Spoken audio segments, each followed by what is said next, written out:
एक बड़ा फैसला विष्णुदेव साय सरकार का।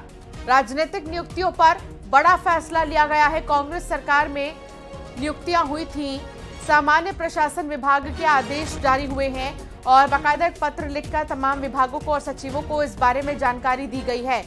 ये बेहद ही अहम है और इस फैसले को काफी ज्यादा महत्वपूर्ण माना जा रहा है, क्योंकि जिस तरीके से तमाम नियुक्तियां हुई थी कांग्रेस सरकार में, उनको समाप्त कर दी गई हैं और अब नई सरकार, नए सिरे से काम किया जाएगा।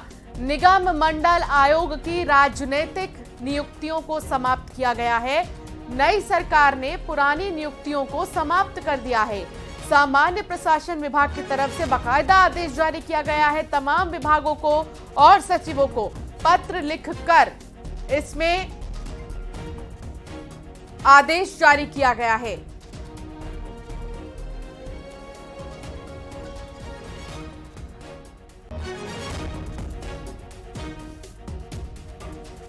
तो नई सरकार का ये बड़ा फैसला, साय सरकार ने बड़ा फैसला लिया है।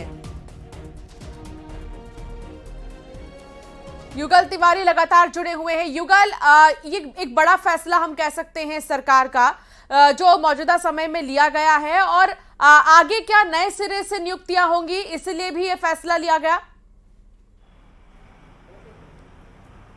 जी बिल्कुल, देखिए जब भी सरकार की गठन होती है, चाहे कोई भी सरकार हो, तो निगम मंडल में अपने जो लोग हैं उन्हें तरजीह दिया जाता है, उनको दायित्व सौंपा जाता है और उसी कड़ी में पूर्ववर्ती सरकार ने अपने जो लोग हैं, अपने जो बड़े जो नेता हैं, उन्हें निगम मंडल में, आयोग में नियुक्तियाँ दी थी। अब जैसे ही छत्तीसगढ़ में सरकार बदली है, भाजपा की सरकार आई है, अब भाजपा की जो मुख्यमंत्री हैं विष्णुदेव साय, उन्होंने पदभार ग्रहण कर लिया है। 2 डिप्टी सीएम भी बनाए गए हैं, उन्होंने भी पदभार ग्रहण कर लिया है। तो ऐसे में उन नियुक्तियों को जो है निरस्त किया गया है, उनको निरस्त कर दिया गया है। इस आशय का पत्र सभी विभाग के अधिकारी कर्मचारियों को बाकायदा भेजा गया है। सामान्य प्रशासन विभाग ने ये जो आदेश है वो आज जारी किया है और आज वैसे भी जो मुख्यमंत्री की अध्यक्षता में विभाग के जो स्वास्थ्य महकमे की बैठक चल रही थी और उस दौरान दोनों डिप्टी सीएम भी शामिल थे। तो ऐसे में ये जो नियुक्तियां हैं वो रद्द की जाती हैं, फिर से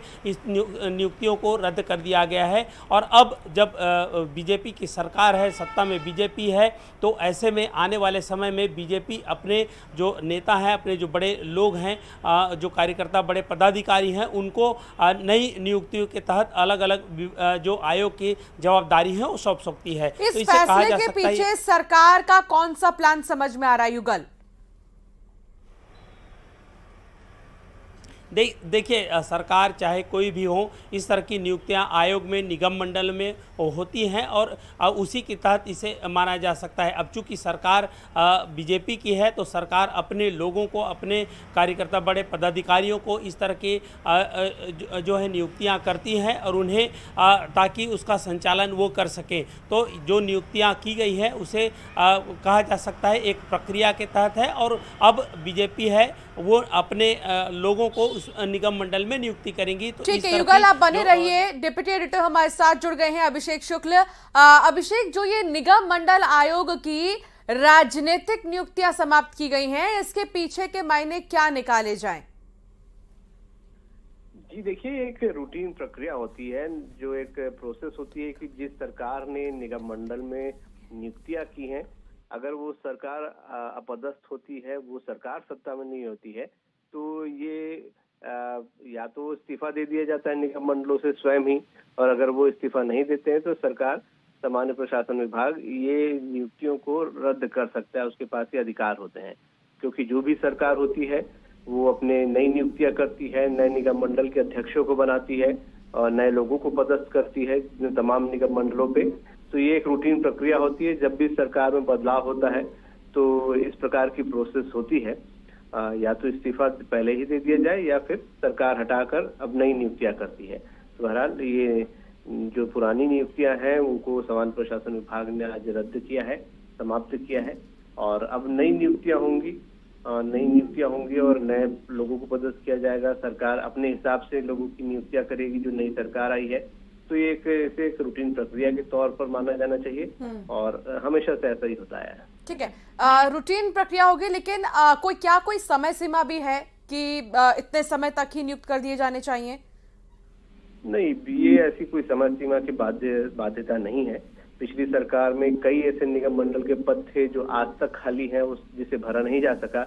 हाँ, ये जरूर होता है कि जल्द से जल्द भरने की कोशिशें सरकार करती हैं, लेकिन अभी जो ये सामान्य प्रशासन विभाग ने रद्द की है नियुक्तियां, उसके बाद बहुत जल्दबाजी नहीं होती है, क्योंकि जो नई सरकार होती है वो बाकी कामों के साथ पहले मंत्रिमंडल बनाएगी, अपने जरूरी काम करेगी और उसके बाद फिर निगम मंडल में नियुक्तियां होगी। तो ये उम्मीद की जा रही है कि लोकसभा चुनाव के कुछ पहले या उसके बाद ये नियुक्तियां चालू होंगी।